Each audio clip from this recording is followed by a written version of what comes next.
మనకందరికీ తెలుసు 10 సంవత్సరాల బీఆర్ఎస్ పాలన ఏ రకంగా పరిపాలన చేసిందో మనం చూశాం. మిగులు బడ్జెట్తో ఉన్నటువంటి తెలంగాణ రాష్ట్రాన్ని ఆ రోజు బీఆర్ఎస్ పార్టీ అప్పుల రాష్ట్రంగా మార్చింది. బీఆర్ఎస్ పార్టీ తెలంగాణ ప్రజల మీద ఒక కుటుంబ పాలన మన మీద రుద్దడం జరిగింది. బీఆర్ఎస్ పాలనలో పూర్తిగా అవినీతి అక్రమాలు చోటు చేసుకున్నాయి. కేసీఆర్ హయాంలో ఒక నియంత పరిపాలన 10 సంవత్సరాల పాటు మన తెలంగాణ ప్రజల నెత్తిన రుద్దడం జరిగింది. ఎన్నో ఆశలతో, ఎన్నో ఆకాంక్షలతో, ఎన్నో మరి ఆలోచన విధానాలతో తెలంగాణలో ఉన్నటువంటి ప్రజలందరూ కూడా తెలంగాణ రాష్ట్ర సాధన కోసం పోరాటం చేసి మనం తెలంగాణ తెచ్చుకుంటే ఆ తెలంగాణ కేసీఆర్ కుటుంబం చేతిలో బందీ అయి కేటీఆర్ కుటుంబము మన మీద ఏ రకంగా పెత్తనం చేశారో మనం చూశాం. కేసీఆర్ కుటుంబం అనుకునేది ఆ రోజు ఈ తెలంగాణ ప్రజలందరూ కూడా మా కుటుంబానికి బానిసలుగా ఉండాలనేటువంటి ఆలోచనతో ఆ రోజు బీఆర్ఎస్ పరిపాలన చేసింది. తెలంగాణ ప్రజలు విసిగి వేసారి ఈ యొక్క టీఆర్ఎస్ పాలన పోవాలని చెప్పి మరి ఆ రోజు మార్పుతో వస్తున్నాము, అనేక రకాల హామీలు ఇస్తున్నాము, అనేక రకాల అభయ హస్తాలు ఇస్తున్నాము, అనేక రకాల గ్యారంటీ ఇస్తున్నాం అనేటువంటి ఆలోచనతోటి ఆ రోజు బీఆర్ఎస్ వ్యతిరేకంగా కాంగ్రెస్ పార్టీకి ఓటు వేయడం జరిగింది. మరి కాంగ్రెస్ పార్టీ సోనియా గాంధీ నాయకత్వంలో, రాహుల్ గాంధీ నాయకత్వంలో, ప్రియాంక గాంధీ నాయకత్వంలో, రేవంత్ రెడ్డి నాయకత్వంలో అనేక రకాల హామీలు ఇచ్చారు. ఈరోజు 2 సంవత్సరాలు కావస్తుంది. మరి ఈరోజు రేవంత్ రెడ్డి రాష్ట్రమంతా పర్యటిస్తూ ఉన్నాడు. 2 సంవత్సరాల విజయోత్సవ పాలన పేరు మీద తెలంగాణలోని ముఖ్యమైనటువంటి ప్రాంతాల్లో పర్యటిస్తూ ఉన్నారు. పార్టీ తరఫున, ప్రభుత్వం తరఫున ఉత్సవాలు నిర్వహిస్తూ ఉన్నారు.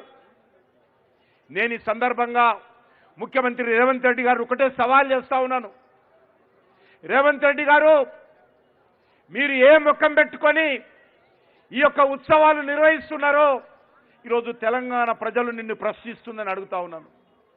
భారతీయ జనతా పార్టీ నిన్ను ప్రశ్నిస్తుంది. మీరు ఇచ్చినటువంటి హామీలేంటి, మీరు అమలు చేసినటువంటి పరిస్థితి ఏందో మీరు ఈ సభలలో ఎందుకు చెప్పడం లేదు అడుగుతా ఉన్నాను. ఎంతసేపు ఆయన 2 చెప్తాడు. ఒకటి ఫ్రీ బస్సు, ఒకటి సన్నబియ్యం.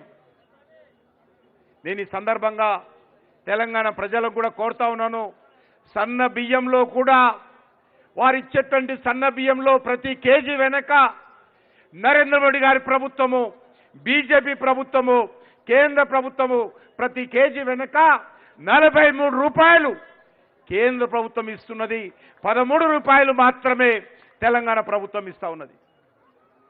ఆ 13 రూపాయలకు కూడా సన్నయ్య బియ్యం ఇస్తున్నా అని చెప్పి ప్రచారం చేసుకుంటారు. ఈరోజు నేను రేవంత్ రెడ్డిని అడుగుతా ఉన్నాను, అయ్యా మీరు ఇచ్చినటువంటి హామీలు 2 సంవత్సరాలు అయిపోతుంది కదా, ఏ వర్గానికైనా న్యాయం చేశారా? ఈరోజు రేవంత్ రెడ్డి చెప్పాల్సినటువంటి అవసరం ఉంది. మీకు తెలంగాణ ప్రజల మీద విశ్వాసం ఉంటే, మీరు ఇచ్చినటువంటి గ్యారంటీలు అమలు చేశారనుకుంటే, ప్రజాస్వామ్యం మీద విశ్వాసం ఉంటే ఈరోజు తెలంగాణ ప్రజలకు ఖచ్చితంగా రేవంత్ రెడ్డి, రాహుల్ గాంధీ జవాబు చెప్పాల్సినటువంటి అవసరం ఉంది. ఏ రకంగా మార్పు వచ్చిందో చెప్పాలి, ఏ రంగంలో మార్పు వచ్చిందో చెప్పాలి. ఒకటి మాత్రం మార్పైంది, కేసీఆర్ పోయి రేవంత్ రెడ్డి వచ్చాడు. మరి గులాబీ జెండా పోయి చేయి గుర్తు జెండా వచ్చింది తప్ప ఈ తెలంగాణలో ఏ మార్పు రాలా, ఏ మార్పు రాలా. పరిపాలనలో మార్పు రాలా, దోపిడీలో మార్పు రాలా, అవినీతిలో మార్పు రాలా, ప్రజలకు ఇచ్చినటువంటి హామీలు అమలు చేయడంలో మార్పు రాలా, ఏ రంగంలో కూడా మార్పు రాలా. చివరకు పార్టీ ఫిరాయింపుల్లో కూడా మార్పు రాలేదు. ఈరోజు ఈ రాష్ట్రంలో ఫిరాయింపు రాజకీయాలు ఏ రకంగా పెరిగాయో మనం చూస్తా ఉన్నాం. రాజశేఖర రెడ్డి గారు ఉన్నప్పుడు టీఆర్ఎస్ ఎమ్మెల్యేలు మూకమ్ముడిగా కాంగ్రెస్ పార్టీలో చేరారు. కేసీఆర్ ఉన్నప్పుడు కాంగ్రెస్ ఎమ్మెల్యేలు మూకుమ్మడిగా కాంగ్రెస్ నుంచి బీఆర్ఎస్లో చేరారు.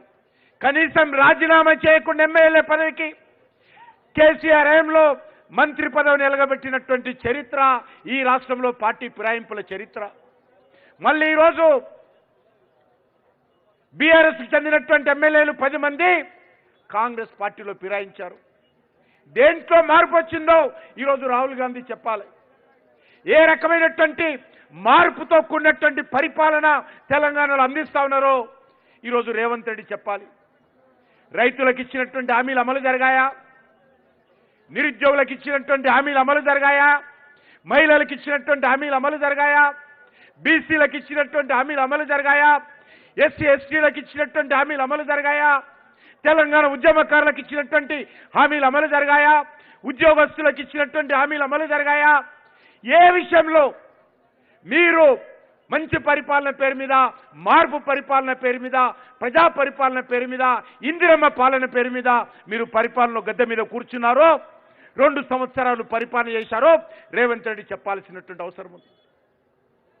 ఈరోజు మీరు గ్రామాల్లో తిరిగి పోలీసులను పెట్టుకొని సభలు పెట్టుకోవడం కాదు, ఈరోజు ఇచ్చినటువంటి హామీల మీద చర్చకు సిద్ధంగా ఉన్నాడా రేవంత్ రెడ్డి అడుగుతా ఉన్నాను.